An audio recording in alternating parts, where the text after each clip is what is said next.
จากใจต่างแดนวันนี้ติดสื่อลามกต้องเล่าออกมาอย่าเก็บไว้เพราะยิ่งเก็บยิ่งแย่ถ้าไม่อยากแย่ต้องทำเหมือนเดฟไปดูกันค่ะ Even though I had a wonderful wife and then we had children and I had a great job, I was walking around lonely all the time because I truly felt I was the only one dealing with this issue.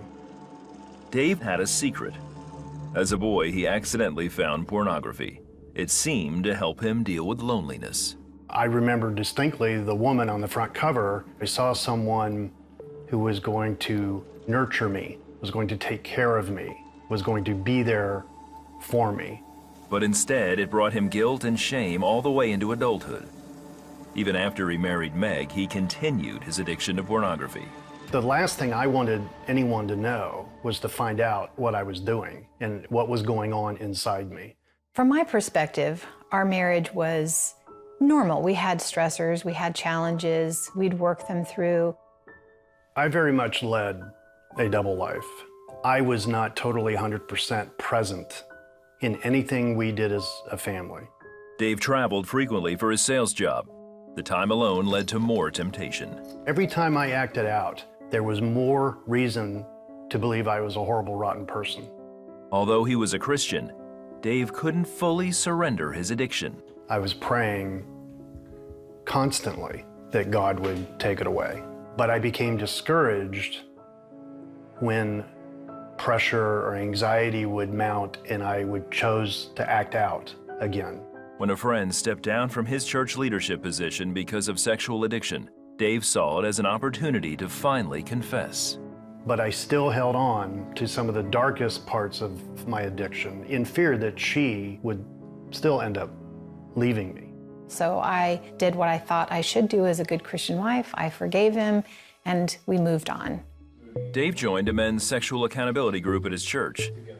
But even there, he was afraid to admit everything. I still wasn't 100% honest because where my addiction had gone, I wasn't hearing anybody else talking about that aspect of it. I'm praying that God would give him freedom. I'm praying that he would be satisfied, with his wife. I'm praying that he would have integrity in every aspect of his life.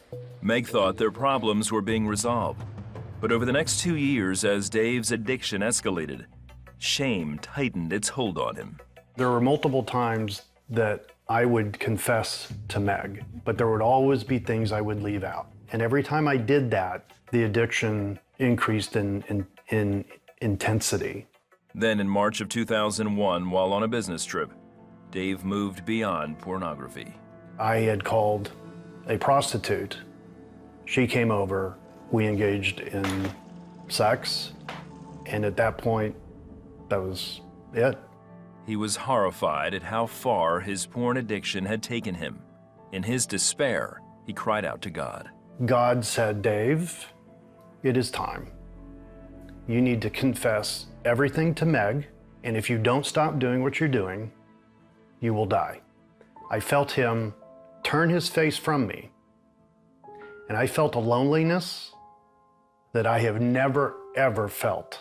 I think the significance of that was him saying, you thought you were alone, but you weren't alone, because this is what loneliness really looks like, but I'm here. Dave returned home early from his trip, determined to tell Meg everything. He held a notebook filled with a full confession. And then that fear comes back. Man, you're not even getting halfway through this and she's out the door. Are you kidding me? I feel the pressure, well, I can't tell her everything. But God is still saying, no, you need to tell her everything. Over the next 3 days, he confessed everything, including the affair. My flesh wanted to run, wanted to just leave, wanted to figure out the quickest way to make that level of pain stop. I had been praying and asking God for those 3 days. Why? He said, if you don't extend my grace to him, he may never know it. I wasn't responsible for any of the choices Dave made, but now I had a responsibility. How would I respond? And so, with a strength that was definitely not my own, I just put my arm on Dave's shoulder, and he broke.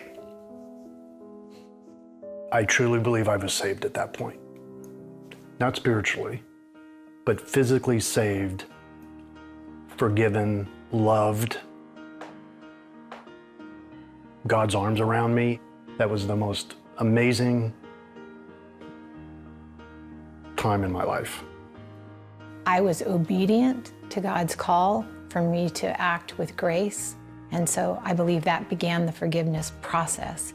Dave and Meg both got counseling and worked on being open and honest in all areas of their marriage. It was a long road, but their love, trust, and commitment to one another is stronger than ever. Since 2009, Dave has been free of his sexual addiction. To have someone who you know has your back, who you trust, who you want to spend time with and share the same dreams for the future, that's an incredible gift. I know that I'm not worthless because of what God has done in my recovery, but more importantly in my marriage. I am married to my best friend. Everything that God has done for us, He can do for you.